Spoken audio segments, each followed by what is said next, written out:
Good morning everyone. तो हम आगे बढ़ते हैं इसी सर्किट्स में। अब हम यहाँ जो टॉपिक्स हैं हमारे pure resistance, pure capacitance, pure inductor, इनमें यदि हम एसी वोल्टेज अप्लाई करते हैं तो उसका बिहेवियर कैसा होगा, इन सभी एलिमेंट्स का, उनके अंदर अगर हम करंट वोल्टेज का रिलेशन देखेंगे तो कैसा आएगा, फेजर डायग्राम कैसे होंगे, पावर फैक्टर कैसा होगा, पावर कितनी निकलेगी, तो ये सब प्रूफ करना है अभी हम लोगों को। तो फर्स्ट है, हम देखते हैं एसी इन प्योर रेसिस्टेंस। हमने एक प्योरली रेसिस्टिव एलिमेंट मान लिया, रजिस्टर मान लिया है, रेजिस्टेंस लगा दिया है और उसमें हमने एसी वोल्टेज यहाँ अप्लाई कर दिया है, V equal to V M sine omega t. Okay, अब यदि हमें करंट निकालना है इसका, तो पता है हम लोगों को करंट की वैल्यू होती है voltage upon resistance. Current equal to voltage upon resistance, voltage की वैल्यू हमने रख दी, V की value V M sine omega t, V M sine omega t, नीचे आर है ही, वी एम बाई आर को हमने current, V upon R current होता है तो वी एम बाई आर हो गया मैक्सिमम करंट, तो ये आ गई I equal to I M sine omega T. तो ये करंट की इक्वेशन आ गई। ये वोल्टेज की इक्वेशन है, वोल्टेज है जो अप्लाई किया है हमने प्योर रेसिस्टेंस में, ये हमारा करंट है। अगर हम दोनों इक्वेशंस को देखें, फर्स्ट और सेकंड को ध्यान से देखें, तो यहाँ भी साइन ओमेगा टी है, यहाँ भी साइन ओमेगा टी है, ओमेगा टी के अलावा कोई एंगल नहीं है। तो हम ये कह सकते हैं कि अगर हम प्योर रेसिस्टेंस की बात करते हैं तो उसमें वोल्टेज, एसी वोल्टेज और एसी करंट जो है वो सेम फेज में होते हैं। देखो, वोल्टेज की इक्वेशन है साइन ओमेगा टी, तो वोल्टेज हमारा एक्स एक्सिस पे हो गया। करंट की इक्वेशन भी I am sine omega T है, तो करंट भी हमारा एक्स एक्सिस पे हो गया। एंगल, जो फेज एंगल फाई है वो है ही नहीं, कुछ कोई भी एंगल नहीं दिया हुआ है इक्वेशन में, तो वोल्टेज करंट सेम लाइन में होंगे, तो हम कहेंगे सेम फेज में होंगे। तो वोल्टेज करंट के बीच का एंगल हो गया 0 फाई, तो वोल्टेज करंट के बीच का एंगल 0 हो गया है जी। तो अगर हम पावर फैक्टर की बात करते हैं तो power factor cos phi cos 0 1, तो यूनिटी पावर फैक्टर होता है in case of purely resistive circuit. अगर हम वेवफॉर्म की बात करते हैं, वेवफॉर्म बनाते हैं इसकी, तो V M sine omega T की वेवफॉर्म क्या होगी? देखो, मैं जो इसको कर्सर को फॉलो करेंगे आप लोग, ये जो दिख रहा है स्क्रीन पे, तो पहले हम वोल्टेज की वेवफॉर्म देखेंगे। ये हमारी V M sine omega T sinusoidal waveform है, V M sine omega T की। ठीक, ऊपर कर लेता हूँ इसको मैं, ये जो आ रही है V M sine omega t. ठीक, इसका जो मैग्नीट्यूड है, देखो ये जो बीच वाला है, ये actually V M sine omega t, ये बीच वाला, ठीक है ना ये। और I M sine omega t थोड़ा नीचे होगा इससे, क्योंकि जो आई एम है वो वी एम से कम ही रहेगा। आई एम की value V m by R है, तो आई एम का जो मैग्नीट्यूड है, आई का जो मैग्नीट्यूड है वो वी एम से कम रहेगा, ये वी एम है। ठीक है, अगर मैं पावर की बात करूं, यहाँ पे मैं पावर, इंस्टेंटेनियस पावर की वेवफॉर्म भी ड्रॉ कर सकता हूँ। पावर क्या होती है? Voltage into current. अगर मैं वोल्टेज और करंट की जो वेवफॉर्म्स हैं, जो वेव दी हुई है, इनकी मल्टीप्लाई कर दूं आपस में, तो पावर आ जाएगी। देखो, यहाँ वोल्टेज भी प्लस है और करंट भी प्लस है, voltage plus current plus, V into I भी प्लस होगा, तो पावर भी ऐसी होगी, पॉजिटिव होगी, पावर पॉजिटिव होगी। यहाँ वोल्टेज भी माइनस, वोल्टेज भी नेगेटिव है और करंट भी नेगेटिव, ये करंट भी नेगेटिव है। वोल्टेज इंटू करंट क्या होती है? पावर होती है। तो नेगेटिव इंटू नेगेटिव करेंगे तो पॉजिटिव, तो पावर कैसी आएगी? पॉजिटिव पावर आएगी। So this is the instantaneous power. तो यहाँ पर हमें कुछ ना कुछ एवरेज वैल्यू मिलेगी पावर की एक प्योरली रेसिस्टिव सर्किट में। अगर मैं इसका प्रूफ, इसका फॉर्मूला देखते हैं तो कैसे निकलेगा? Instantaneous power P equal to V into I. V की value V M sine omega T, I की value I M sine omega T है। वी एम आई एम को एक साथ रखा, sine omega T sine omega T sine square omega T हो गया। ठीक है, तो ये आ गई हमारी, ये जो इक्वेशन आ गई, ये हमारी इंस्टेंटेनियस पावर की इक्वेशन होगी, V M I M sine square omega t. इसको आगे हम सॉल्व भी कर सकते हैं। साइन स्क्वायर ओमेगा टी को अगर हम चाहें तो 1 minus cos two omega t divide by 2 लिख सकते हैं, तो ये हो जाएगा V M I m by 2 1 minus cos two omega t. Instantaneous power हम आगे करेंगे। अगर मुझे एवरेज वैल्यू फाइंड करनी है फुल साइकिल के लिए, अगर मुझे एवरेज वैल्यू फाइंड करनी है तो 1 upon 2 pi 0 to 2 pi, power की वैल्यू हमारी ये I, power into D omega T. हमने लास्ट टाइम देखा था एवरेज वैल्यू का formula, 1 upon time period 0 to time period, जिसकी एवरेज वैल्यू निकालनी है वो value into D omega T. तो 1 upon 2 pi time period 2 pi हो गया, 0 to 2 pi V M I M sine square omega T. हमें full cycle के लिए एवरेज देखना है कि आप एक रेजिस्टेंस में पूरी साइकिल के लिए कितनी एवरेज पावर स्टोर हो पाती है, कितनी एवरेज पावर हमारी डेसिपेट होती है। तो देखें इसमें आगे देखते हैं। साइन स्क्वायर ओमेगा टी को मैंने आप लोगों को बताया था, अभी हम लिखेंगे 1 minus cos two omega t divide by 2। Cos two omega t का फॉर्मूला है 1 minus 2 sine square omega t. हमारा कॉस टू ओमेगा टी जो होता है, ये होता है 1 equal to 1 minus 2 sine square omega T. तो साइन स्क्वायर ओमेगा टी की जगह रख सकते हैं, पुट कर सकते हैं हम लोग 1 minus cos two omega t. V M I M को बाहर ले लो तो V M I m by 2 pi हो गया। अब इस 2 को भी बाहर ले लो तो ये 4 पाई हो गया। अब इसका हमें इंटीग्रेशन करना है, 1 का इंटीग्रेशन ओमेगा टी हो गया, cos 2 ओमेगा टी का इंटीग्रेशन हो गया sin 2 omega t divide by 2, cos 2 omega t का इंटीग्रेशन होगा sin 2 omega t divide by 2। लेकिन जब हम इसको सॉल्व करेंगे sin 2 omega t divide by 2 में लिमिट पुट करेंगे 2 पाई और 0, तो वो 0 आएगी वैल्यू। तो cos और sin जो है, यहाँ अगर cos हो या sin हो और इंटीग्रेशन 0 से 2 पाई हो, फुल साइकिल के लिए हो, तो वैल्यू एवरेज वैल्यू क्या होती है, 0 होती है। इसको सॉल्व करने की जरूरत भी है नहीं हम लोगों को। तो हम सिंपल इसमें लिमिट पुट करेंगे, ओमेगा टी की जगह 2 पाई रखो, एक बार 0 रखो, तो 2 पाई माइनस 0, तो 2 पाई और 4 पाई कट गया, 2 आ गया नीचे, तो V M I m by 2। इसको रखा हमने V m by under root 2 into I m by under root 2, क्योंकि हम 2 को 2 हिस्सों में तोड़ सकते हैं, under root 2 into under root 2। V m by under root 2 V R M S, I m by under root 2 I R M S. तो average power जो निकल के आई हमारे रेजिस्टेंस में V R M S into I R M S. तो ये average power हो गई रेजिस्टेंस की। यहाँ पर कंफ्यूज नहीं होना है हम लोगों को, यहाँ कॉस हो या साइन हो, फुल साइकिल पे उसका इंटीग्रेशन जो होता है कॉस साइन का वो 0 होता है। सॉल्व करना चाहो कर सकते हो, कॉस 2 ओमेगा टी को इंटीग्रेशन करेंगे sine 2 omega t divide by 2 आएगा। जो हम साइन 2 ओमेगा टी में ओमेगा टी की जगह 2 पाई रखेंगे और ओमेगा टी की जगह 0 रखेंगे, तो साइन 2 पाई मतलब साइन 4 पाई और साइन 0, इनकी वैल्यू 0 ही आएंगी, सॉल्व करने की आवश्यकता है नहीं। तो ये वाली जो पार्ट है वो 0 हो जाता है, केवल हम लिमिट इसमें लगाएंगे, upper limit minus lower limit 2 pi minus 0। इसको सॉल्व करेंगे, सिंपल है, मैथमेटिकल एनालिसिस है बेसिकली। तो हमने प्योरली रेजिस्टिव सर्किट में क्या एनालिसिस किया कि वोल्टेज करंट दोनों सेम फेज में होते हैं। जो इक्वेशन वोल्टेज की है सेम इक्वेशन करंट की है, तो सेम फेज में आते हैं वोल्टेज करंट, क्योंकि वी और आई के बीच में कोई एंगल ही नहीं है, फाई 0 है। तो पावर फैक्टर अगर हम निकालें, पावर फैक्टर क्या होता है, cosine of angle between voltage current. Voltage current के बीच का जो एंगल है उसका कॉस कर दो, वो पावर फैक्टर होता है, तो यहाँ 1 आता है, unity power factor. Wave form सभी को समझ में आई होगी।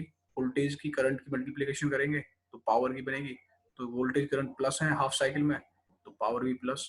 नेक्स्ट हाफ साइकिल में वोल्टेज करंट दोनों नेगेटिव है, इसलिए पावर पॉजिटिव आएगी हमारी। ठीक है, ये सिंपल प्रूफ है, सब लोग ध्यान से देखेंगे। अगर मैं प्योरली इंडक्टिव सर्किट की बात करता हूँ, now we will discuss about the purely inductive circuit. तो इसका बिहेवियर कैसा होगा, हमने एक इंडक्टर मान लिया है, प्योर हमने एक एसी सप्लाई दे दी है, हमने V equal to V M sine omega t, current flow कर रहा है। तो लास्ट टाइम हम लोगों ने देखा था कि एक इंडक्टर में वोल्टेज का जो फॉर्मूला है वो क्या होता है, V is equal to L into d I by D t. ये फॉर्मूला आप लोग ध्यान रखेंगे, पहले भी आ चुका है, V is equal to L into d I by D t. हमने जब एनर्जी स्टोर्ड इन इंडक्टर में देखा था, energy stored in magnetic circuit, तो वहां भी इस फॉर्मूले का हमें काम आया था। तो हम यहाँ इस फॉर्मूले को नहीं भूलेंगे, V equal to L d I by D t. अब हमें V तो पता है लेकिन I निकालना है, तो डी टी को इधर ले जाओ, डी टी को इधर ले गए और L को नीचे ले जाओ, तो 1 upon L V D T हो गया। हमें डी आई से I निकालना है, तो इंटीग्रेशन करना पड़ेगा दोनों तरफ, तो डी आई का इंटीग्रेशन I हो गया, 1 अपॉन एल कॉन्स्टेंट है, इसको बाहर ले लो, V into d t. V की वैल्यू पुट करो यहाँ से, सिंपल मैथमेटिक्स है, करते जाओ बस। V की वैल्यू पुट कर दो, V M sine omega t into d t. तो वी एम को बाहर निकालो यहाँ से, देखो साइन ओमेगा टी का इंटीग्रेशन क्या होगा, minus cos omega T. Sine omega t का जो इंटीग्रेट करेंगे तो माइनस के cos omega t, V m constant है, तो minus V m by omega L cos omega t. आगे देखो, अगर हम कॉस ओमेगा टी की बात करें तो मैं लिख सकता हूँ, हमें पता है कॉस थीटा इक्वल टू होता है साइन 90 माइनस थीटा, या हम कह सकते हैं sine 90 minus theta is equal to cos theta. तो हमने कॉस ओमेगा टी की जगह पुट कर दिया साइन 90 माइनस ओमेगा टी। ये जो माइनस था बाहर, इसको हम अंदर ले जाएंगे, साइन के जो अंदर एंगल है उसके अंदर ले जाएंगे, तो प्लस वाला हो जाएगा माइनस और माइनस वाला हो जाएगा प्लस। तो ये ओमेगा टी हो गया प्लस, 90 हो गया माइनस, तो ये हो गया साइन ओमेगा टी माइनस 90। जब ये माइनस अंदर गया तो ये हो गया साइन ओमेगा टी माइनस 90, क्योंकि हमें पता है कि साइन माइनस थीटा होता है माइनस साइन थीटा। ठीक, V m by omega L जो है, इसको आगे देखेंगे। देखो यहाँ पे जरा ध्यान देना है, ये साइन ओमेगा टी का इंटीग्रेशन कॉस ओमेगा टी था और ओमेगा कांस्टेंट था, तो वो नीचे आया था, तो इसलिए V m by omega L हो गया था यहाँ पे। पहले तो वी एम बाई एल ही था, यहाँ देखें हम लोग ओमेगा कहाँ से आया, अगर आपके दिमाग में आता है ओमेगा कहाँ से आया, तो इंटीग्रेशन से आया। साइन ओमेगा टी का इंटीग्रेशन कॉस ओमेगा टी है, और बट जो कांस्टेंट जो है इंटीग्रेशन में कांस्टेंट नीचे आता है, तो ये ओमेगा एल नीचे आ गया है। ये जो ओमेगा इंटू एल है यहाँ पर, ये जो ओमेगा इंटू एल है, इसका नाम होता है इंडक्टिव रिएक्टेंस। इसको हम एक्स एल से रिप्रेजेंट करते हैं। हम पहले ही पढ़ चुके हैं डेफिनेशंस में, लास्ट वीडियो में। इंडक्टिव रिएक्टेंस क्या है, this the property of inductor which opposes the flow of current. किसी इंडक्टर की वो प्रॉपर्टी जो करंट का अपोज करता है, वो हमारा इंडक्टिव रिएक्टेंस कहलाता है एक्सएल। तो ओमेगा एल की जगह हमने पुट किया एक्सएल। एक्सएल क्या है, ओमेगा इंटू एल, ये एल नीचे नहीं है, ओमेगा इंटू एल है। ओमेगा की वैल्यू 2 पाई एफ इंटू एल। यूनिट इसकी क्या होती है, ओम होती है। बोलते क्या है इसको, इंडक्टिव रिएक्टेंस या प्रेरण प्रतिघात हिंदी में बोलते हैं। ठीक है जी। Vm बाई एक्सएल को हमने लिख दिया Im, स्टैंडर्ड इक्वेशन में कन्वर्ट किया इसको, क्या होती है standard equation Im sign omega T, लेकिन यहाँ माइनस भी आ रहा है -90, तो ये माइनस के 90 हो गया। अब हम यहाँ से देखें ध्यान से फर्स्ट इक्वेशन को और सेकंड इक्वेशन को। फर्स्ट इक्वेशन क्या है, खाली साइन ओमेगा टी है वोल्टेज की इक्वेशन में। करंट की इक्वेशन में क्या आ गया जी, ओमेगा टी तो है ही है, -90 हो रहा है, तो करंट जो है वो जो वोल्टेज की वेवफॉर्म होगी उससे -90 डिग्री बाद स्टार्ट होगी। और फेजर डायग्राम में अगर हमारा वोल्टेज जीरो एक्सिस पे है, एक्स एक्सिस पे है, कोई एंगल नहीं है उसके साथ, करंट के साथ एंगल -90 है, तो करंट बनेगा नीचे -90, 90 डिग्री पीछे। तो एक प्योरली इंडक्टिव सर्किट में हम ये कह सकते हैं कि करंट जो है वो वोल्टेज से 90 डिग्री पीछे होती है, या दूसरे शब्दों में हम कह सकते हैं कि प्योरली इंडक्टिव सर्किट में वोल्टेज करंट से, ये वोल्टेज जो है ये करंट से 90 डिग्री आगे होता है। तो एक क्वेश्चन नंबर 1 और 2 से ये सिद्ध होता है कि वोल्टेज जो है वो 90 डिग्री लीड करता है किससे, करंट से। Voltage leads 90 degree the current. यहाँ पर एंगल की बात करें, वोल्टेज और करंट के बीच का एंगल क्या है, फाई 90 डिग्री है। अगर हम पावर फैक्टर निकालें तो cos 90 क्या है, 0। तो एक प्योरली इंडक्टिव सर्किट का जो पावर फैक्टर होता है वो क्या होता है जी, 0 होता है। वेव फॉर्म अभी हम आगे देखेंगे। यहाँ पे देखें वेव फॉर्म, तो ये Vm साइन ओमेगा टी की वोल्टेज की वेव फॉर्म है, simple Vm sine omega t ये वोल्टेज की वेव फॉर्म है। अगर मुझे करंट की वेव फॉर्म देखनी है तो करंट की वेव फॉर्म कैसे बनेगी, 90 डिग्री बाद स्टार्ट होगी। अगर ये 0 से स्टार्ट हुआ है तो ये 90 डिग्री के बाद यहाँ से स्टार्ट होगी, π/2 90 से स्टार्ट होगी करंट की वेव फॉर्म। ये करंट की वेव फॉर्म आ गई। मैग्नीट्यूड थोड़ा कम रखेंगे, यहाँ लगभग दिख रहा है बराबर है, थोड़ा कम रखेंगे करंट का मैग्नीट्यूड। ये Vm है, ये Im थोड़ा कम होगा क्योंकि Im है Vm बाई एक्सएल। तो ये वेव फॉर्म हो गई। पावर देखें इसमें, अगर हम पावर की वेवफॉर्म भी ड्रॉ करूंगा मैं भी आगे। अगर मैं पावर देखता हूँ तो पावर का फॉर्मूला क्या है, V इंटू आई। V की वैल्यू क्या है, Vm sine omega T, I की value Im sign omega T -90। Vm Im को एक साथ रखा, sine omega t into sine omega T -90 क्या है, माइनस कॉस ओमेगा टी, जो पीछे से लिखा था हमने। साइन ओमेगा टी -90 क्या होगा, माइनस कॉस ओमेगा टी, तो इसी जगह माइनस कॉस ओमेगा टी रख दिया हमने। साइन ओमेगा टी -90 की जगह 2 से मल्टीप्लाई करो, 2 से डिवाइड करो, तो Vm Im by 2 into 2 sine omega t into cos omega t. 2 sine है कॉस का फॉर्मूला साइन 2 है। मैथमेटिक्स, सिंपल मैथमेटिक्स है, करते जाओ, कोई समस्या नहीं आनी चाहिए किसी बच्चे को।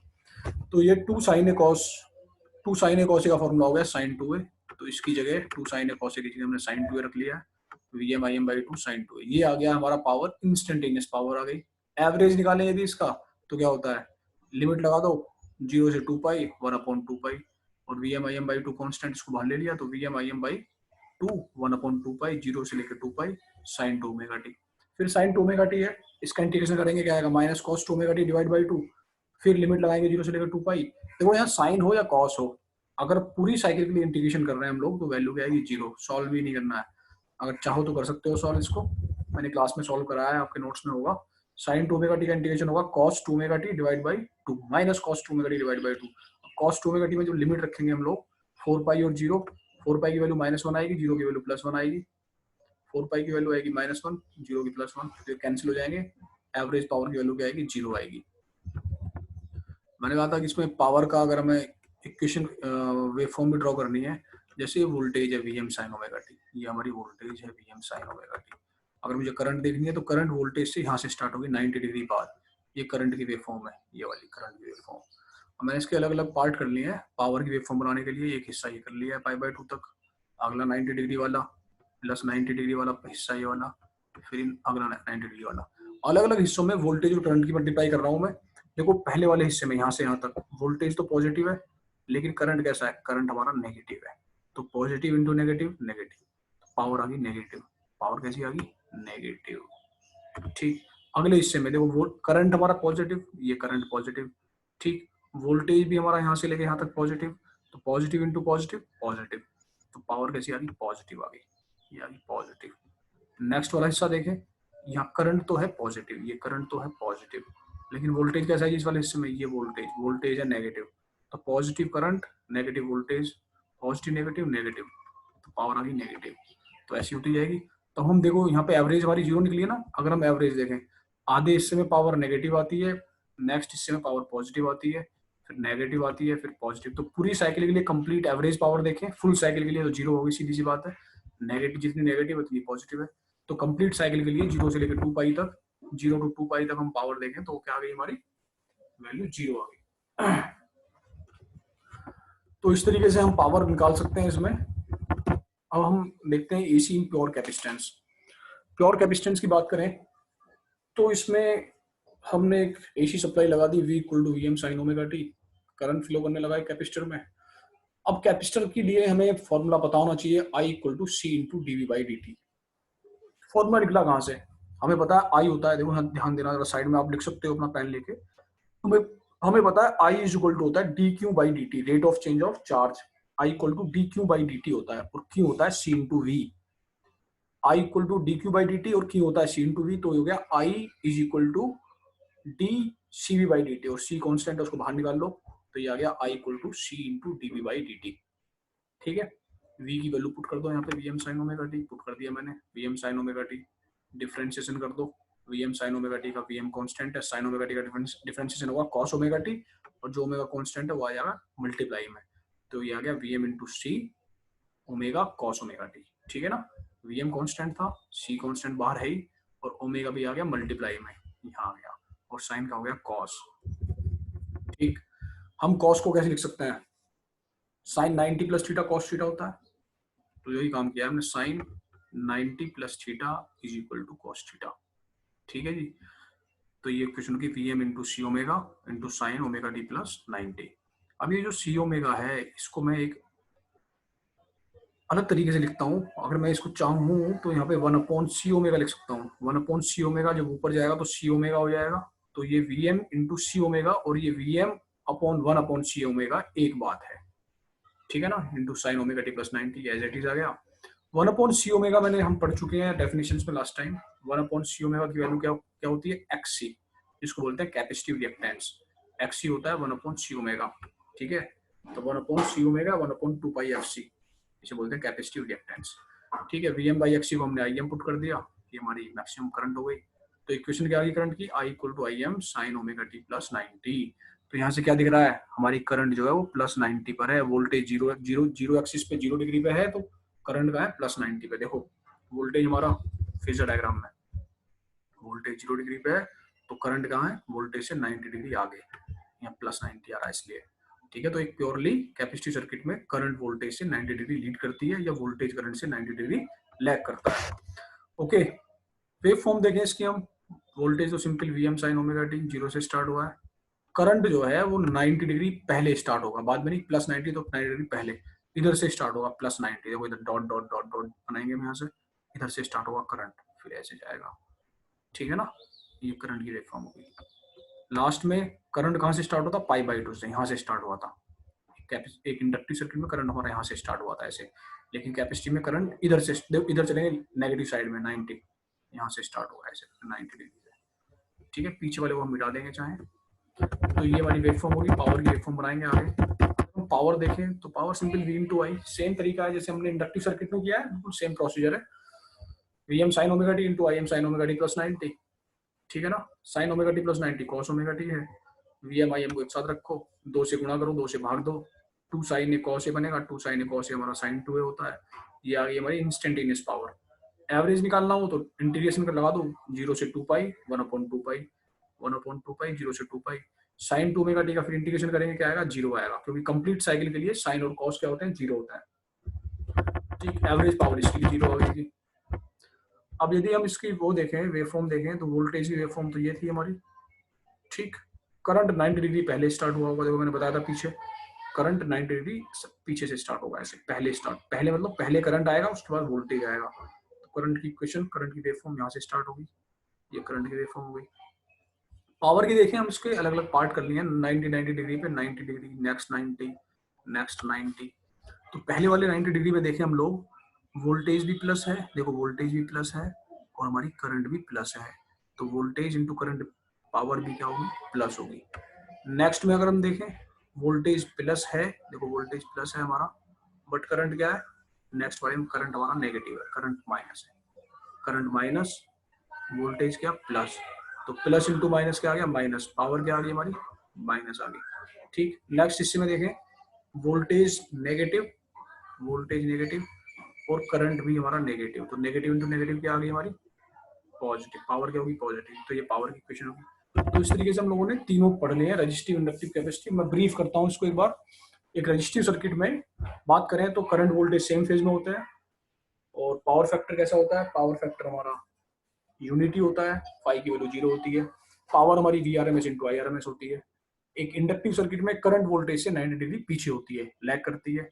पावर फैक्टर 0 डिग्री होता है। पावर फैक्टर निकालें तो cos 90 0 होता है, ठीक है। और लैगिंग पावर फैक्टर होता है क्योंकि करंट लैग करती है वोल्टेज से। Lagging power 0, lagging power factor. देखो एक नई बात आई है, ध्यान देना इस चीज को। देखो मैं इंडक्टिव सर्किट पे आता हूँ, यहाँ करंट वोल्टेज से लैग कर रही है। हमने जो पावर फैक्टर पढ़ा था तो मैंने बताया था आपको, पावर फैक्टर 3 प्रकार के होते हैं, unity power factor, lagging power factor, leading power factor. तो यहाँ पावर फैक्टर लैगिंग होगा, 0 तो होगा ही होगा, लैगिंग होगा क्योंकि करंट वोल्टेज से लैग कर रही है। कैपेसिटिव सर्किट में की बात करेंगे हम, तो उसमें पावर फैक्टर लीडिंग होगा क्योंकि वहाँ करंट क्या करेगी? वोल्टेज से लीड करेगी। देखो यहाँ करंट वोल्टेज से लीड कर रही है आगे, तो leading 0, leading power factor. Power factor 0 तो होगा ही क्योंकि cos 90 0 है, लेकिन लीडिंग होगा 0, leading power factor. Average power inductive और कैपेसिटिव दोनों में 0 होगी।